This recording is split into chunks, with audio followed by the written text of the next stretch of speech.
She's one of Philippine showbiz seasoned actresses. At the height of her career, she left the industry to start her own family in the US. Let's get to know more about Sheryl Cruz in this episode of Stronger Together. Hello, Sheryl, and welcome to Stronger Together, the Jimmy Pinoy TV podcast. Hi there, Tony, and thank you for having me here in Stronger Together dito sa GMA Pinoy TV podcast natin. After the successful run ng Magkaagaw, nagbabalik telebisyon ka na ulit sa Prima Donnas naman. What made you decide to take on this role? It's really very exciting kasi ako yung isa sa mga bago, Tony, dito na makakasama ng mga Prima Donnas. And it's my first time also to work with Miss Aiko Melendez. And this is the project that I'll be reunited with once again with Mr. Wendell Ramos. At nakakatuwa kasi yung mga kasamahan ko before, mga partner ko like Benji Paras is here, and sila Tina Paner, they're here too, Marilyn Villamayor, sila Kat, and I'm so grateful. I'm just so grateful to be part of a very, very popular daytime drama series. And at the same time, working with the best caliber actors and actresses that we have right now on mainstream. Plus, being directed by the top directors here right now sa Philippines. Walang iba kundi sina Inay Gina Alahar and of course, Direct Philip Lazaro. So I'm just very honored and grateful. Kumusta naman yung, kumbaga yung cast, yung mga nakatrabaho mo? Yun nga, kasi mix kayo ng mga lumang artista, mga veteranong mga aktor, at saka yung mga bata eh. So, how was it working with them? You know, it's so easy working with the people who know their responsibilities, no? Or the responsibilities that are actually needed from them. I was actually very happy to be working with young professionals sa katauhan ng Prima Donnas, sila Jillian Thea, of course si Sophia, and also si Elijah. And natuwa rin ako na makasama ko yung mga partners nila, yung mga tini-team up sa kanila ngayon, ng mga boys, and the other castmates na younger generation, because they're so easy to get along with, very sweet, very professional. So sana hindi magbago yon all through the years, no? Sana ma-maintain nila yung professionalism that they are already showing as early as now with the proper guidance. And it's just a joy to be working with people, plus the people there, because everyone is picking up their own weight, contributing to the production to make things easier, diba? To make work go a little bit smoother. And you know, it's not perfect all the time. Ang ganda ng quality. In the beginning, iilan-ilan lang kami na nagtutulungan hanggang sa nadagdagan kami ng nagdagdagan. And at the end of the day and at the end of the lock-in taping, you know, I loved all of them and I miss all of them because it's like we're one big family. And I'm really, really grateful to everyone, from my castmates to the production, for accepting me as one of them. Paano ka nag-prepare sa role na Bethany? Yung aming interaction dito ni Donalyn, no? Because I'm Bethany Howard's, and then I was the one who took care of her nung nandun kami sa Australia. So both of us had to learn the Australian twang, the slang words, plus yung accent. So para sa akin, di ba, paano mo gine-gauge? Tinatanong ako ng iba, how do you gauge pa leveling up, let's say, your character, or let's say, your new project's character, ganyan. Sabi ko, it's just like, you know, it's just like erasing everything that you actually done from the past. Like, ngayon naman, when I think about the project Prima Donnas Book 2, and my characters in this project, syempre, I erase my previous character, and then I have to I have to submerge myself into my new characters, and I have to get acquainted with them and get familiar with them, and at the same time, love them. These girls are so gifted. Sabi ko nga, pagka nakakasama ko sila sa eksena ng mga drama, sabi ko, para kayong mga waterfalls kasi yung mga luha talaga tumutulo. So, Sa sabi bigat ko, ng eksena. I know, plus you can see that their heart is in what they're doing. Because as I've said earlier, I started as a child star, like Jillian. And I progressed into a teen, into a dramatic actress. Now, versatile actress because, you know, you're able to use all your God-given talents. So I only tell them and always remind them, you know, whatever challenges you're facing right now, you always focus on your job at hand. Plus, you know, there's no competition amongst you because you're just in competition with yourself. That's what I always tell myself and my daughter kasi, na you're not in competition with anyone here around you. Everyone has their crosses to bear, especially during this time. But ang focus talaga natin, di ba, dun sa job at hand, the task at hand, and at the same time, why you are actually recruited to be one of the cast members, di ba? Because you have your uniqueness to share as part of the whole ensemble. Sabi mo nga, nag-start ka child actress tapos teen, yung sumikat yung mga love teams, and kayo sa DATS, naging dramatic actress, ngayon naman, yun nga, nagkokontrabida.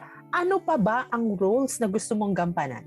Well, there's so many roles that I want to do, Tony. Probably isa sa mga yon, yung mga bayani natin dito sa Pilipinas na mga babae, di ba? So, maganda yun, di ba? Maganda. And at the same time, I'm also excited because some people have been asking me nga if I'm willing to do some projects abroad, which, you know, why would I say no? Kasi nga, di ba, at this time right now, if you're given the opportunity, then why not, di ba? And for as long as God would permit it, why not, di ba? Because whatever He tells me, there I go, di ba? I'll just follow where He leads. Kasi nga, all throughout this time, sabi ko, probably there's a purpose, Tony, why I'm still here. It's because He allows me to continue what I am doing, sharing my experiences and sharing my talents to everyone who has an open heart, open mind, and who is ready to be inspired by what I do, by the little things I do.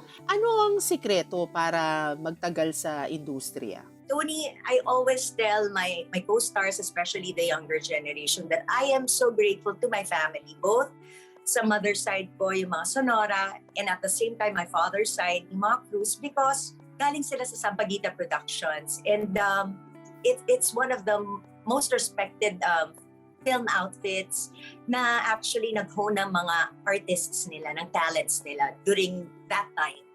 And until now, they're still here. Like my aunt, diba yung ganyan, kahit pa paano, yung name ng uncle ko, even if he's not around, he's still being celebrated and respected and loved. So, same as with my mom and my father. So, kahit pa paano, diba, I mean, you owe it to yourself and you owe it to your family to give them the same respect that they actually taught you to have for yourself. Because kahit na, let's say, hindi kami magkakasama ng family ko right now or nakikita araw-araw, I mean, thank you to technology because we're able to talk, di ba, sa mga Viber, mga applications. It brings you closer to them, even my daughter. But I'm so grateful dahil pinangaralan din ako ng maayos ng mga magulang ko because nga, sabi nga nila, mas maganda na yung lagi kang pinapangaralan ng iyong mga magulang, no? Kesa yung hindi ka pinapangaralan at nagsawa ng mangaral sa'yo because to me, this is how I see it. You're always gonna be the little boy or the little girl that your mom and dad loves or your auntie loves, di ba? Because kahit na nasa 40s ka na, 50s ka na, 60s ka na, they still treat you like a little child. Which means they still love you when they still say something, di ba? Or remind you to take care of yourself, especially during the pandemic. And I am so grateful to my Auntie Susan, si Mama Inday ko. Because during the time na naka-lock in kami, she would check on me. Until now, kumusta ka? Ganyan-ganyan, how's your taping? Hanggang kailan pa kayo dyan? Be careful, ganyan-ganyan. If you do not put any limits on yourself, diba? Yun na. You have to believe in yourself and to be here in show business for a very long time, you have to know yourself. Because no matter what people tell you, no matter what the bashers tell you, no matter if the people tell you that that's your limit at hanggang dyan ka na lang, you know yourself better, you know your abilities, and you know that you are limitless. Because God is with you. Diba? And you know, sabi nga nila it ain't over till the fat lady sings. Plus, habang may buhay, you can still better yourself. And you can still explore a lot of things. For as long as you have an open mind and you're ready to do it. Diba yung ganon? Because sometimes we are so comfortable being inside our box. Diba yung ganyan na minsan we're so scared to go outside of our comfort zone.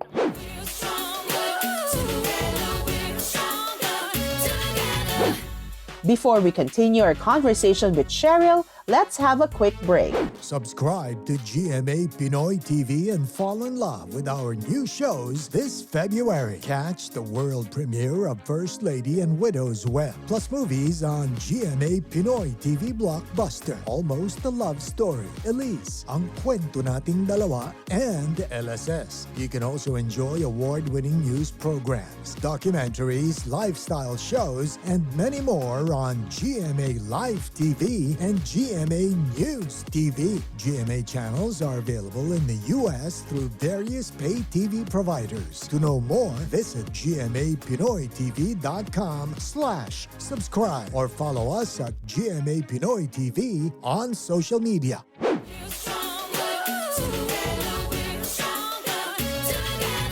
Welcome back.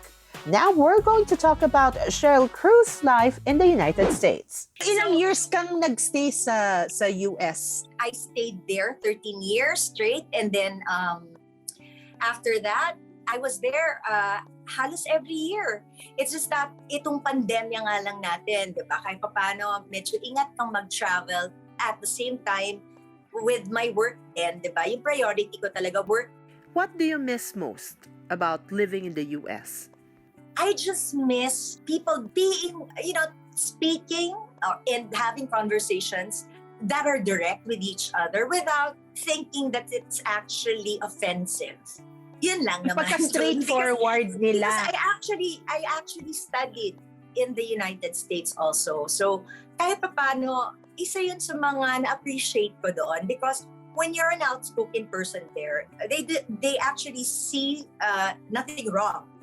Kaya lang, iba kasi yung ating traditions dito sa Pilipinas at masyado tayong close-minded, conservative. Although actually right now, di ba, medyo nakikibagay na rin naman tayo. Plus, my daughter is already in her college years. So kahit paano, I do trust her, I believe in her, and I know naman na I've instilled a lot of things in her that will help her cope with how to live life there. And at the same time, kahit paano naman, I trust her and in the way her dad takes care of her. Paano mo make sure na ma-instill sa kanya yung Filipino values? Actually, I am very happy because the father allowed me to let Ashley have her formal elementary studies here. So yung pinaka-foundation, di ba?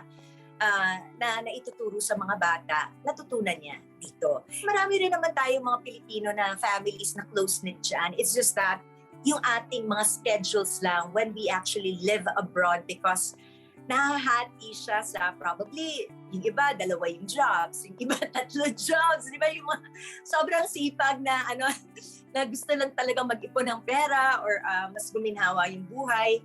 And at the same time, di ba, iba rin naman kasi yung pagpapalaki dyan sa ibang bansa kumpara dito sa Pilipinas. And here, kahit paano andito, nagabayan ng mga yaya ko, ng auntie ko, who I consider my second mom. Kasi my mom right now, she's there in the US. Pero did you have a hard time blending in at first nung nagstay ka ng matagal sa US? Actually, mahiyain ako, Tony. Sabihin kasi because alam mo yung ugali nating mga Pinoy na nahihiya ka, you ask somebody else to ask for what you want. So what I appreciated about Ashley's dad is that he taught me na if you want something, you ask for it yourself. Tama naman, di ba? I don't think there's anything wrong with that, di ba? One thing that I appreciate about being there in the United States for a time was that no matter what your age is, you can always study if you want and finish and get your diploma. And, you know, education is an ongoing process, whether or not you are actually inside the classroom. Diba? Because there's being street smart, learning from the field, and at the same time, different naman din yung learning from school.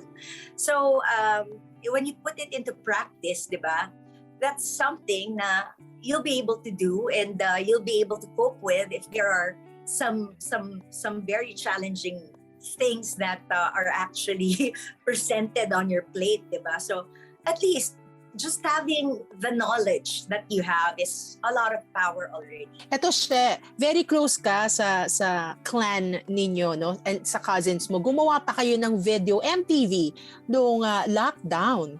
Pero sino ang pinaka-close mo sa cousins mo? And nagkaroon ba kayo ng competition? Actually, I love all of them. I love Sunshine, Donna, and Geneva.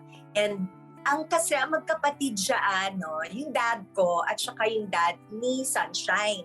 So, syempre, madalas kaming magkita growing up, but it doesn't mean na just because hindi kami masyadong nakikita nila Jen at saka nila Donna ay kumbaga lamang ang pagmamahal ko kay Sunshine sa kanila. You know, all of them are fine ladies, beautiful ladies inside and out. Yung mga ugali ng mga yan, sobrang ganda. At saka kayo magkakalapit ang edad, ano? Actually, ako yung ate nila. Oo. Ako yung ate nila. Mukha lang kayo magkakaedad eh.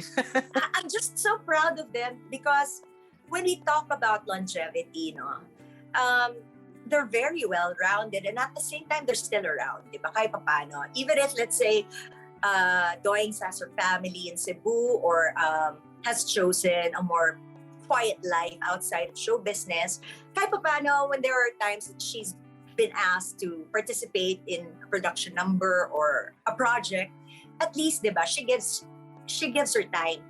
Because, kumbaga, parang ano yan parang you being grateful and thankful for the support of everyone in the industry, especially the people who love you and supported you all throughout the years. Just to have a glimpse of you in one project would already make them happy, diba? So I'm so glad that her husband allows her to do those kinds of projects, ganyan. And dito naman kila Jen and kila Sunshine, I'm just so proud of them because they're very empowered ladies, diba? Even if, let's say, we're single parents or single mothers, but you know what? We're doing okay. We're doing okay. I mean, we're happy. They're so pretty pa rin and they have amazing bodies. And you wouldn't think that they have children. And ang lalaki naman ng mga pamangkin ko with Sunshine and with Jen naman. I'm so happy that she has a little girl who looks exactly like her. And sana nga magkakasama kayo, magkaroon ng project na magkasama GMA, kayo. hopefully, if not in a soundtrack man lang, diba? For one of their shows. It would be nice to be working with them. Sana rom-com para it's a little bit lighter, di ba? Yung ganyan na series na parang medyo Sex in the City. Ayan nagbigay na ako sa inyo ng pega.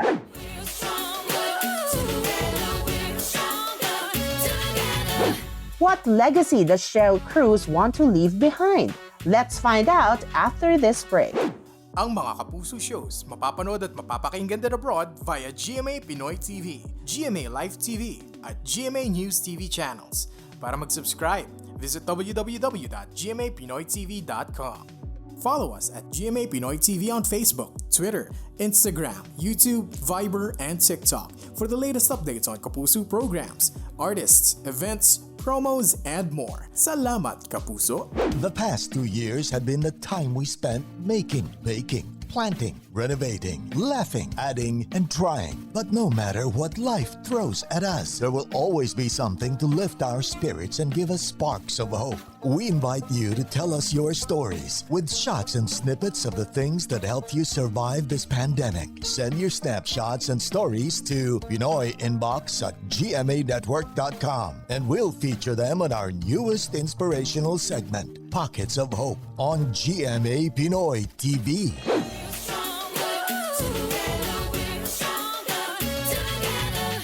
Welcome back.